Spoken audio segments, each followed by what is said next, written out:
Si estás viendo este video es que es muy probable que estás pensando en comenzar a pintar, pero no sabes por dónde empezar. Entonces estás en el lugar preciso porque hoy te voy a dar unos pocos consejos que te servirán muy prácticos como guía, porque solo basta un poco de método y de organización, algunas medidas que debes tomar para que tu trabajo pueda empezar con el pie derecho. Entonces empecemos. Lo primero que necesitas es tener bien clara la idea de lo que quieres hacer y luego entender cómo lo vas a concretizar, cómo vas a concretizar esta idea. Déjame decirte que es muy importante que tú puedas nutrir tu creatividad con muchísimas imágenes. Esto no quiere decir que tú vas a copiar o vas a plagiar a otros. Es muy importante que nutras tu imaginación, que es el músculo para poder crear, para poder tú mismo crear tus propias ideas. Si tú no observas, si tú no miras a tu alrededor y no observas a los maestros o a los artistas, puedes comenzar a buscar los géneros que más te gustan, con los que más te identificas y así tendrás unos referentes. Es muy importante tener esos referentes. Nuestros artistas de referencia nos van a aportar todo su conocimiento. ¿Dónde los encontramos? Hoy en día contamos con una gran biblioteca de imágenes y de información en internet o puedes recurrir a buenos libros también. Más adelante, si quieres, puedo darte sugerencias respecto a bibliografías de libros de arte, si quieres consultar.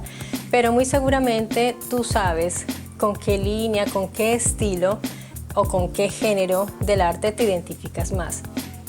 Hoy te voy a dar consejos de pintura. Si tú quieres crear una obra de arte pictórica y te voy a dar estos tips pensando en técnicas análogas, o sea, técnicas tradicionales. No vamos a hablar de técnicas que tengan que ver con lo digital. Hoy vamos a tratar una obra hecha totalmente con medios tradicionales como los que tú conoces, el dibujo, la pintura. Una vez tengas claro la idea de lo que quieres hacer, es importante tomar una decisión. ¿Qué técnica vas a usar para poder plasmar esa idea que tú tienes? Te voy a hablar de las técnicas tradicionales o más comunes. Empecemos por la técnica que envuelve el grafito, el lápiz, carboncillo, pasteles. Están los pasteles secos, grasos, los lápices de colores. Hay un sinfín de medios de grafito con los cuales tú podrías trabajar. Si te interesan más las técnicas aguadas, o sea, las que se usan con el agua, por ejemplo, la acuarela, las tintas, hay muchas variedades de tintas. Por ejemplo, los acrílicos, por ejemplo. También están las técnicas al óleo, que son técnicas llamadas mayores. La técnica al óleo es una técnica muy importante porque te permite una gran posibilidad de expresión, de plasticidad y además tiene la perennidad. O sea, una obra hecha al óleo, realizada bien y con materiales buenos, puede durar muchísimo tiempo. Por eso es que podemos ir a los museos y visitar a los grandes maestros, porque se conservan aún y bajo esos estratos hasta han encontrado aún pintura fresca. Imagínense, el óleo tiene esa característica que se demora bastante en secar, pero asimismo la perdurabilidad es increíble. Obviamente depende de la calidad de los pigmentos que estás usando y de cómo los vas a usar, porque se necesita un conocimiento. Si tú quieres trabajar con óleos, tienes que tener mucha paciencia y mucho tiempo para estudiarlo hasta apropiarte de la técnica y hacerla tuya, de manera de que tú ya puedas adquirir un gran conocimiento. No necesitas ir a la universidad para esto. Tú puedes hacerlo solito, como autodidacta, pero tienes que estudiar. Y para eso está toda la información que nos han dejado, como les decía antes, los grandes maestros y las personas que nos dejan esa información para que podamos adquirirla. Entonces ya tienes clara la idea de lo que quieres realizar y vamos a hacer de cuenta que tú quieres hacer una obra pictórica en la técnica de acrílicos. para concentrarnos sobre esa línea, ¿ok? Entonces, lo primero que tienes que hacer es trazar bocetos de tu idea para poderla esclarecer bien, para poder dibujar con soltura, con libertad. El boceto es muy importante porque es el estudio de tu dibujo, el estudio de la obra que vas a hacer. Si haces bastantes bocetos, mejor. Y no te preocupes porque son dibujos que no van a ser la obra final. Entonces puedes ensuciarlo, puedes voltearlo, puedes hacer como tú quieras, sin la preocupación o la rigidez que produce la tensión de que es el dibujo final. Por eso el boceto es tan importante. Si lo haces días antes de la pintura, mejor, porque al otro día de pronto le encuentras los errores. Te quiero dar un tip que es importante. El ojo se acostumbra muy fácil a las imágenes, entonces por eso es tan difícil ver los errores. Una persona que ya tiene el cerebro entrenado y el ojo entrenado como un maestro, apenas te ve el dibujo te va a encontrar todos los errores. Tú no, porque mientras tú estás dibujando, tu mente se ha acostumbrado a ver el dibujo y no le encuentra los errores. Si tú paras allí, te das una vuelta, vas a tomarte un café y regresas, o mejor aún, al otro día vas a encontrar errores. Otro truquito es girar el dibujo y a veces encuentras las desproporciones. Estudia bien tu dibujo. No es una banalidad. Hay personas que se dedican exclusivamente a dibujar y no llegan a la pintura, o sea, al pigmento o al color, porque solo con el lápiz se vuelven grandes maestros del lápiz y se pueden lograr obras impresionantes. Eso ya depende de cómo te sientas tú y que encuentres tu medio. Eso depende, de eso depende. Bueno, entonces te estaba diciendo que estudies muy bien la figura que vas a realizar. Hagamos de cuenta que tú vas a hacer un dibujo, una pintura figurativa, o sea, con figura, no es abstracto, es figurativa. Entonces, tú ya tienes tu dibujo. ¿Cómo lo vas a pasar? Bueno, el transferimiento de una imagen al soporte que vas a trabajar, eso es otra cosa que hay que tener en cuenta. Pero hablemos del soporte primero. Los soportes son la superficie o el material donde tú vas a crear tu obra de arte. ¿Qué tipos de soportes hay? Para estas técnicas tradicionales está el papel, hay muchos tipos de papel, está el cartón, está la tela, está la madera y un sinnúmero de soportes también que de pronto salen como de los esquemas normales. Pero hoy nos vamos a limitar digamos, a lo académico o a lo que se hace normalmente mientras uno está empezando. Digamos que tú escogiste el soporte de la tela. Tú puedes encontrar también muchas telas crudas en el mercado, o sea, sin preparar. Pero como tú vas a iniciar, yo te sugeriría empezar por un soporte de tela ya en el bastidor que venden ya preparada. ¿Qué significa esto? La tela ya viene tensada en un bastidor de madera, viene preparada, quiere decir que ya le han dado unas manos de yeso. El yeso es una preparación que se realiza para crear una superficie adecuada donde tú vas a pintar. Una superficie que no deje es la textura de la tela que es tan molesta de ver, que va a afectar después cuando tú la vas a ver, donde golpea la luz se van a ver los granitos de la tela o digamos, sí, la textura que tiene la tela, que es un poco fastidioso de ver en una pintura, sobre todo si tú vas a hacer, por ejemplo, un humano, una figura humana, que se vea en la carnación, eso es muy molesto. Entonces, tú te compras tu bastidor. Te voy a mostrar un ejemplo de bastidor. Aquí lo tengo conmigo.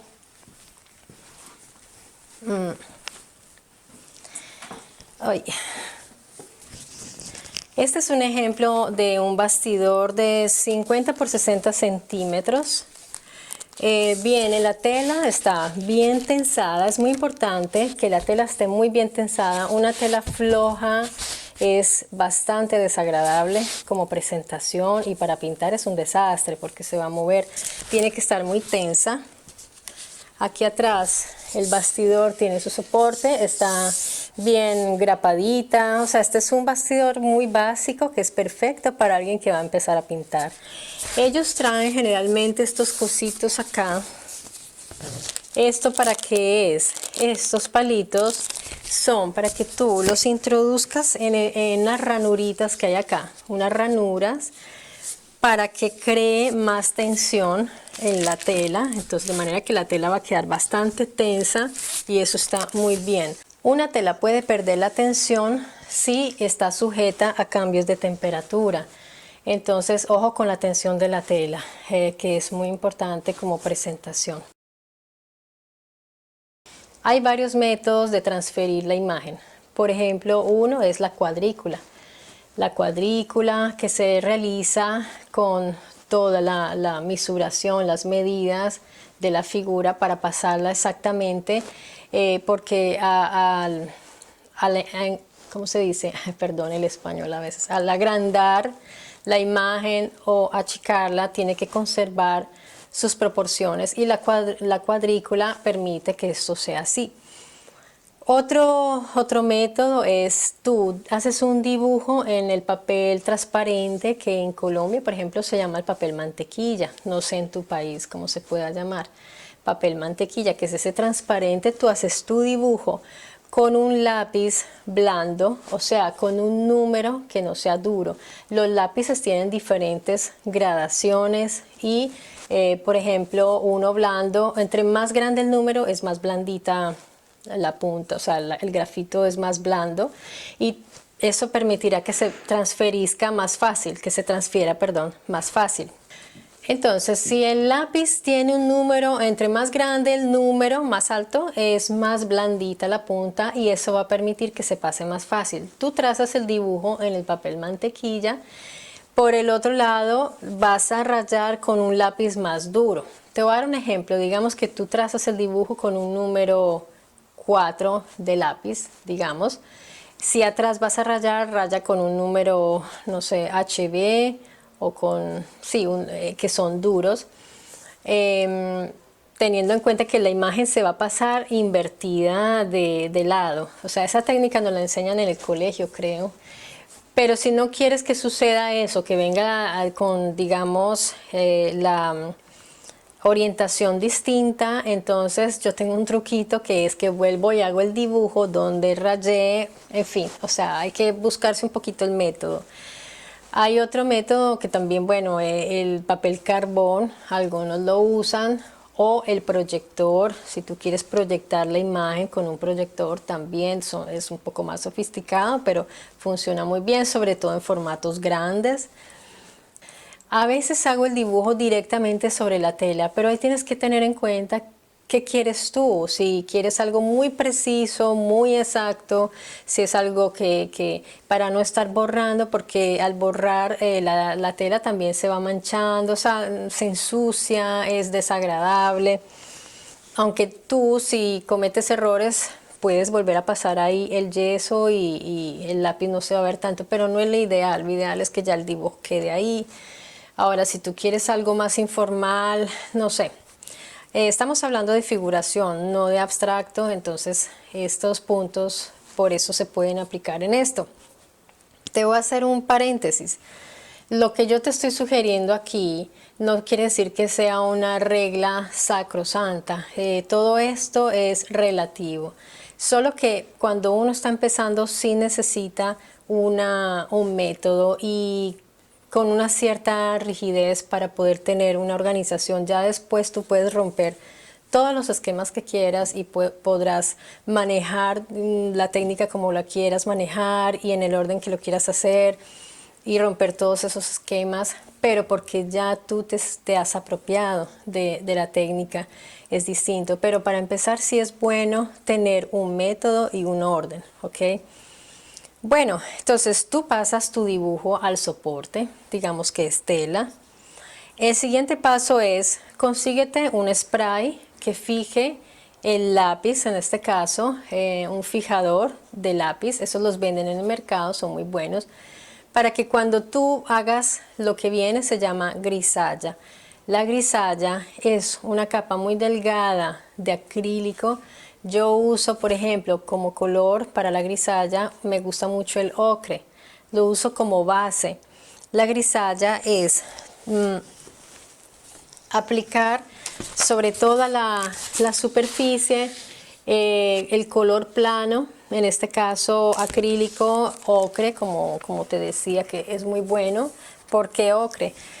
Porque eso, aunque eso va a quedar escondido bajo las capas, los estratos de color, va a producir inconscientemente, el ojo lo va a percibir. Es una cosa, digamos, de la visión bastante interesante. No vas a partir del blanco, vas a partir ya de una base cromática, que es la grisalla. Y en este caso yo como te sugeriría usar el ocre, porque da luz, porque bueno, es un color que se va a integrar muy bien con lo que va a venir, con lo que tú vas a añadir. La grisalla tiene su historia, el significado de la palabra, de dónde viene, pero no te lo voy a explicar acá porque se trata de agilizar. Yo sé que si tú quieres aprender, ya estás con el pincel en la mano y quieres empezar, no te vas a aguantar media hora de historia del arte. Entonces, ya aplicaste tu grisalla, ya tienes tu dibujo. Tú puedes hacer el dibujo antes, fijarlo y luego hacer la grisalla, o puedes hacer la grisalla, se seca y dibujas. Eso no pasa nada, es indiferente, no tiene ese orden de factores, no altera el producto, así que no te preocupes. Ya tienes tu dibujo y tu grisalla, ya estás listo, todo preparado para empezar a pintar. Aquí quiero detenerme un momento, porque la pintura es, hablando en términos técnicos y de materia, es color, ¿no? En este caso tú vas a usar acrílicos, entonces es esencial, es importantísimo, no empieces a pintar sin haber hecho un estudio teórico del color. Porque una obra hecha sin conocimiento de color se nota, se ve que no hay destreza, se ve que no hay conocimiento, y a menos que tengas una intuición impresionante, por naturaleza, porque puede suceder que tú nunca has abierto un libro de teoría de color y no tienes ni idea y te viene una cosa espectacular, es una cosa particular. Pero si no eres una persona, digamos, especial, por llamarlo de alguna manera, en ese sentido, es mejor no arriesgarse y estudiar un poco la teoría del color, porque es importantísimo, es la base de todo lo que vas a hacer. Tienes que mirar el círculo cromático, estudiarlo desde los colores primarios en adelante, cómo se pueden usar para los efectos que tú quieres. Por ejemplo, el color es tan importante que te da profundidad, volumen, te da efectos de sombra. Una persona que no ha estudiado la teoría del color se nota, porque cuando tú vas a ver cómo hace la sombra, yo he encontrado sombras que son más densas que el objeto, o sea, o es otro objeto prácticamente. La sombra tiene que verse como una sombra y es de las cosas más difíciles de lograr. O las transparencias, si vas a hacer un mar, si vas a hacer algo que se refleja en el agua, Dios mío, o sea, tantos efectos que son muy difíciles de lograr, pero si tú tienes buen conocimiento del color, seguramente te vendrán muy bien. Entonces, importantísimo, antes de que tú vayas a comprarte los colores, la tela, estudia el color, estúdialo. Eso lo puedes hacer autodidactamente, lo puedes hacer en tu casa, puedes mirar, y si ustedes que están viendo el video tienen preguntas, yo les puedo colaborar con muchísimo gusto, pero hay que practicar. Tú coges un cartoncito y te pones a practicar qué pasa si mezclo esto con esto, pero como te digo, con una guía teórica, porque pues poniendo colores así. Otro sugerimiento que te doy es aléjate lo más posible de los colores primarios para hacer una obra. O sea, es un poco, es demasiado primitivo, o sea, puede ser un estilo, puede ser, pero la verdad el color elaborado es algo muy rico, muy agradable. Los colores estudiados, que tú veas que tienen una mezcla armónica, o si quieres crear una desarmonía, puedes hacerlo, pero como te digo, con una intención, con un conocimiento. ¿Listo? Bueno, ya hicimos el paréntesis. Tú ya tienes el conocimiento del color y vas a empezar. Prepara tu paleta. Tú coges tu paleta y pones tus colores. El acrílico tiene una propiedad que es que se seca muy rápido. Entonces tú pones los colores en la paleta que vas a usar cuando ya sabes, y usa poquito, de a poquitos, porque si no se desperdicia mucho. Color que sale del tubo, color que ya no vuelve porque se seca. Para empezar necesitas al menos un frasco de agua, unos pinceles de pelo suave. Hay muchos tipos de pinceles, muchos tipos de pelo, pero deben ser para acrílico, para medios de agua. Entonces tú vas y tú preguntas, te haces asesorar. Necesitarás también papel a mano. El papel de cocina es el mejor, es muy absorbente. Otra cosa, si tú cometes un error o se mancha donde tú no quieres, no vayas en pánico, porque el acrílico, si tú le pones abundante agua, le pones mucha agua y con el papel de cocina absorbes, lo borras. Entonces tranquilo, no vayas en pánico. Si te cayó la manchita, no es así. Ahora después, cuando tendrás mucha habilidad, seguramente aprovecharás cualquier error y lo harás convertirse en una cosa muy buena. Bueno, todo depende de tu estilo. Ok, entonces, bueno, esos son, digamos, los puntos básicos para empezar. Si tú sigues todo ese proceso de, como te indicaba, del boceto, el dibujo, la grisalla, y empezar con capas no muy densas, no pongas el color tan pastoso. Empieza con poquito, de poquito a mayor, para que si no te gusta algo lo puedas cambiar, lo puedas corregir. Otra cosa importante es visualiza el soporte no como algo plano, visualízalo con profundidad, porque tú vas a hacer algo que tenga profundidad, o si no, no es muy interesante. A menos que tú quieras hacer algo plano de manera consciente, ok, yo pinto muy plano. Pero si tú quieres, por ejemplo, hacer una persona en una habitación, piensa de atrás hacia adelante, o sea, de último plano a primer plano.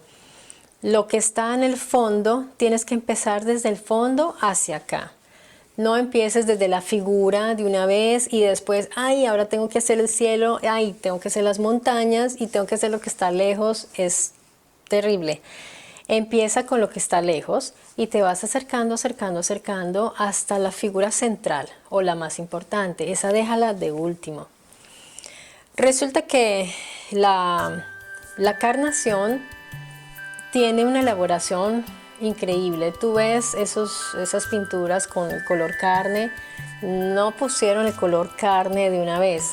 Todo eso lo irás estudiando con la teoría del color y te irás dando cuenta cómo puedes ir construyendo el color, la figura. Pintar es maravilloso. Yo estoy pintando desde el 2003, pero dibujo desde que era pequeña y es mi pasión y lo he hecho de manera autodidacta, pero autodidacta estudiado, he hecho cursos, seminarios cuando he podido y he visto todo lo que puedo. Es más importante ver que hacer en el arte, o sea, observa mucho antes de empezar. Nutre mucho tu imaginación, te repito, es el músculo de tu trabajo artístico esto, porque debes tener bases y referencias y no decir, no, yo soy original porque yo no miro a nadie. No, tienes que mirar mucho para algún día adquirir tu propio estilo. Pero bueno, ya estamos yendo muy lejos. Espero que estos consejos le hayan servido a alguien de las personas que vea el video. Espero que no se haya quedado nada por fuera y repito, si hay preguntas, inquietudes o si quieres añadir algo, yo siempre estoy pendiente de los comentarios. Me agradaría muchísimo que se interactuara, que si de pronto quieren que trate un tema, fantástico, yo estoy siempre disponible para escucharlos. Y bueno, fue muy agradable poder compartir con ustedes estos pequeños, no los llamo consejos, sino como digamos sugerencias, ¿no? Porque de todas maneras hay personas que trabajan de un modo muy distinto, pero como te digo, cuando tú ya tienes el conocimiento básico, puedes hacerlo a tu manera, puedes hacerlo muy distinto. Pero al inicio es bueno el método. No me alargo más, me despido. Lo único que me queda por decir es manos a la obra y buen trabajo. Hasta pronto.